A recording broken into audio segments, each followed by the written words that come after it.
కేవలము విష్ణు భక్తి వలన మాత్రమే విజయ వివేక విజ్ఞాన యశోదన ప్రతిష్టాన సంపత్తులను పొందగలుగుతారు. ఇందుకు సాక్షిభూతముగా పురంజయుని ఇతిహాసాన్ని చెబుతాను. అందరికీ నమస్కారం. వెల్కమ్ టు భక్తి ప్రచారం.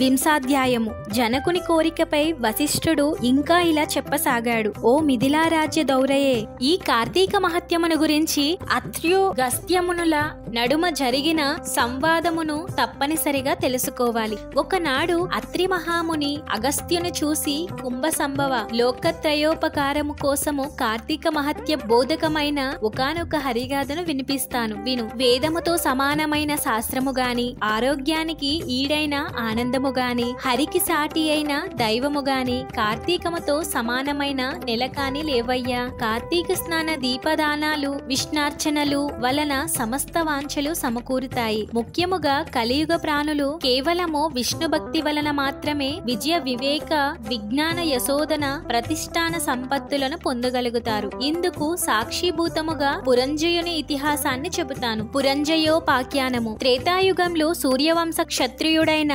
పురంజయుడనే వాడు అయోధ్యను పరిపాలించేవాడు. సర్వశాస్త్రవిధుడు ధర్మజ్ఞుడు అయిన ఆ రాజు అత్యధికమైన ఐశ్వర్యము కలగడంతో అహంకరించిన వాడై బ్రాహ్మణ ద్వేషి, దేవ బ్రాహ్మణ భూహర్త, సత్య శౌచ విహీనుడు, దుష్ట పరాక్రమయుక్తుడు, దుర్మార్గవర్తనుడు అయి ప్రవర్తింపసాగాడు. తద్వారా అతని ధర్మబలము నశించడంతో సామంతులైన కాంబోజ కురుజాదులు అనేక మంది ఏకమై చతురంగ బలాలతో వచ్చి అయోధ్యను చుట్టుముట్టడించారు. ఈ వార్త తెలిసిన పురంజయుడు కూడా బలమదయుక్తుడై శత్రువులతో తలపడేందుకు సిద్ధమయ్యాడు. పెద్ద పెద్ద చక్రాలున్నది, ప్రకాశించేది, జెండాతో అలంకరించబడినది, ధనుర్బాణాదిక శస్త్ర అస్త్రాలతో సంపన్నమైనది, అనేక యుద్ధాలలో విజయం సాధించినది, చక్కటి గుర్రాలు పోంచినది, తమ సూర్యవంశ అన్వయమైనది అయిన రథాన్ని అధిరోహించి రథ గజ తురగ పదాతులు అనబడే 4 రకాల బలముతో నగరము నుండి వెలువడి చుట్టుముట్టిన శత్రు సైన్యములపై విరుచుకుపడ్డాడు. ఏవం శ్రీ స్కాంద పురాణంతర్గత కార్తీక మహత్యే ఏకోనవింశతి విసంతి అధ్యాయో 10వ నాటి పారాయణము సమాప్తము.